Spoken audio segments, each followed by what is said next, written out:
Bonjour et bienvenue sur mprovence.com pour ce magazine que nous allons vous proposer régulièrement sur Provence Azur, mprovence.com le mag. Et notre premier invité est Emmanuel Delannoy, avec qui nous allons parler d'écologie urbaine, de biomimétisme dont il est un spécialiste, de biodiversité peut-être un petit peu plus largement. Mais d'abord Emmanuel, votre actualité, c'est un livre que vous avez sorti sur la permaéconomie. Alors c'est quoi la permaéconomie ? Alors, la permaéconomie, c'est en fait l'extension du champ de la permaculture, hein, l'économie dans son ensemble. Donc c'est les principes éthiques et les principes de conception et de pilotage des projets de la permaculture qui peuvent être appliqués à la conception de modèles économiques, de modes de production, voire de projets de gouvernance d'entreprise, voire de projets de formation. Donc c'est extrêmement vaste. Ce sont des sujets qu'on peut traiter sans plaisanter dans une ville comme Marseille, qui est aujourd'hui considérée malheureusement comme une ville très polluée, comme une ville très embouteillée. On peut raisonnablement parler d'écologie urbaine et même de certaines formes d'agriculture et de biodiversité à Marseille. Oui, alors elle est jamais très loin, l'agriculture, elle est jamais très loin, la biodiversité. Marseille est une ville port, est une ville ouverte sur son environnement, est une ville ouverte sur la mer. C'est une ville aussi ouverte sur son hinterland, hein, avec une ceinture verte qui est encore relativement verte quand même. Donc aujourd'hui, on a le choix entre poursuivre dans la minéralisation ou au contraire reverdir et au contraire mettre en valeur cet atout. Et je pense que ce qui est essentiel aujourd'hui, c'est de comprendre qu'il y a un capital naturel. Alors, le terme peut choquer, capital naturel. Un capital, ça peut être un bien commun. Mais il va falloir réinvestir dans ce capital naturel marseillais, restaurer ces écosystèmes, les rendre à nouveau productifs et finalement relocaliser ces services écologiques qui sont rendus par la nature, mais aujourd'hui une nature qui est distante. Mais il va falloir les réintégrer dans la ville, les relocaliser. Et puis le rôle du politique, on en reparlera, est extrêmement important dans ces opérations-là. Alors il y a des startups sur le territoire qui aujourd'hui se préoccupent de mieux piloter l'action politique. C'est le cas notamment de l'entreprise Zero Gravity qui travaille à The Camp. Nous allons la retrouver dans ce reportage et ensuite on reviendra sur le plateau avec Emmanuel. The Camp à Aix-en-Provence, le camp de base du futur, le lieu consacré à la transformation numérique, à la mobilité, aux projets d'avenir, à la ville de demain. L'innovation est un enjeu majeur de The Camp, évidemment. C'est un campus d'innovation avant tout. On va se concentrer sur l'innovation durable et c'est aussi un enjeu du pays d'Aix et de l'ensemble de la région sud. Et parmi les sociétés qui travaillent à The Camp, Zero Gravity propose aux entreprises, aux collectivités, une solution de pilotage globale, inclusive, qui fait participer toutes les générations à la concrétisation de projets innovants. Zero Gravity propose une solution innovante pour gérer un portefeuille de projets. Et pour nous, au Lab, on a décidé de tester cette solution pour gérer les 30 projets qu'on a lancés à The Camp. L'avantage pour nous d'utiliser Zero Gravity, c'est que cette solution est très flexible. C'est-à-dire qu'on a des projets très hétérogènes, des projets très complexes avec des collectivités, des grands groupes, des startups, et des projets beaucoup plus simples et beaucoup plus courts. Et je dirais que Zero Gravity offre cette flexibilité pour une gestion uniforme de projets de tailles différentes. Par exemple, on travaille avec la gare d'Aix-TGV sur la gare du futur. Donc, on met des robots, on met de l'intelligence artificielle, on va travailler sur l'énergie de demain pour cette gare du futur. Ça, c'est un projet complexe qu'on arrive assez facilement à imager dans Zero Gravity parce que tous les outils permettent d'aller dans un détail des activités d'une façon très ergonomique. À côté de ça, on a des projets beaucoup plus simples qui prennent beaucoup moins de temps, comme une création d'un drone qui va mesurer la qualité de l'air, qui est un projet beaucoup plus facile à réaliser et qui aussi a toute sa place dans Zero Gravity parce que vous pouvez l'imager, mais vous n'êtes pas obligé d'aller dans tout le détail du project management. Moi, ce que j'aime, c'est cette facilité d'avoir un tableau de bord qui peut résumer l'ensemble des activités et des projets qui se passent à The Camp et aller dans le détail très très complexe des projets compliqués et d'avoir juste un statut simple sur les projets plus simples. Solution unique, vision globale, dialogue interne, facilité d'utilisation, économie, animation, ce sont les atouts de Zero Gravity pour concrétiser tous les projets d'innovation. Emmanuel Delannoy, le rôle du politique, vous insistez beaucoup sur ce point-là, que le politique reprenne le pas par rapport à l'économique. Il est essentiel dans la démarche. On parle beaucoup de démarche inclusive, ça veut dire qu'il faut embarquer tout le monde, ceux qui ont les moyens de s'informer et les autres également. Oui, il y a deux questions en fait dans ce que vous venez d'évoquer. Il y a la première qui est la question du changement d'échelle. C'est-à-dire qu'aujourd'hui, on a énormément de démonstrateurs, on a énormément de projets de terrain qui montrent qu'une approche écologique des projets économiques, c'est non seulement viable, que ça a du sens humainement, mais que c'est aussi économiquement rentable. Donc la preuve est faite, la preuve de concept est faite, la démonstration est faite sur le terrain. Le problème, c'est comment on change d'échelle, comment on fait pour faire en sorte que tous ces projets soient maillés et qu'on ait vraiment une ambition à l'échelle de l'économie dans son ensemble, à l'échelle du territoire dans son ensemble. Et là, on a besoin de deux choses. On a besoin d'un portage politique à tous les niveaux, mais y compris aussi au plus haut niveau. On a besoin de redonner du sens, de restaurer un imaginaire collectif et finalement de sonner une mobilisation générale sur tout ça. Et ça, c'est le politique, mais le politique au sens noble qui peut le faire. On a aussi besoin de financement, et ça c'est important. Et c'est aussi une décision politique.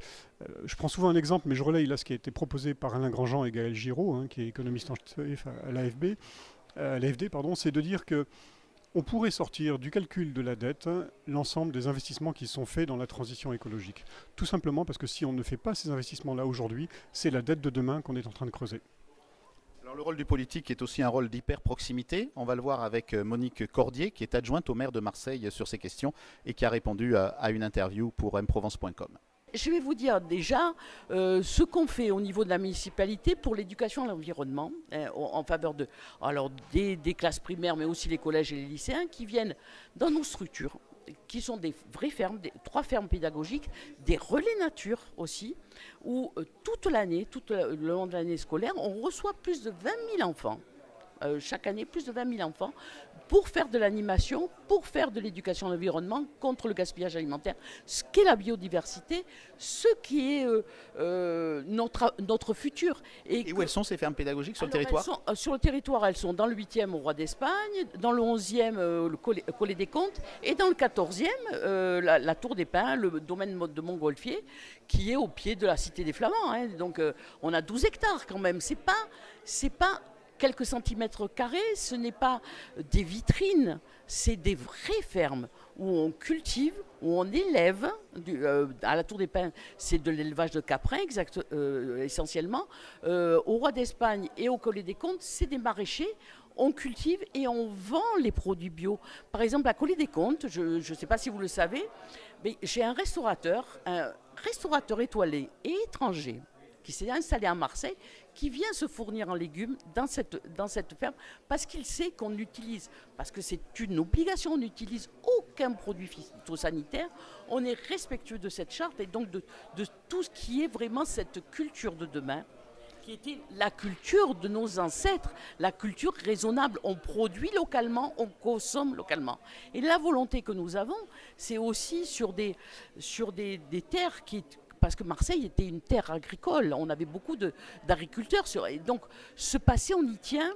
Et sur des terres où les agriculteurs sont arrivés à un âge de retraite, où il y a des facilités, pourquoi ne pas installer de jeunes agriculteurs, de leur permettre de débuter, vous savez, comme les startups les startups dans le domaine de l'agriculture.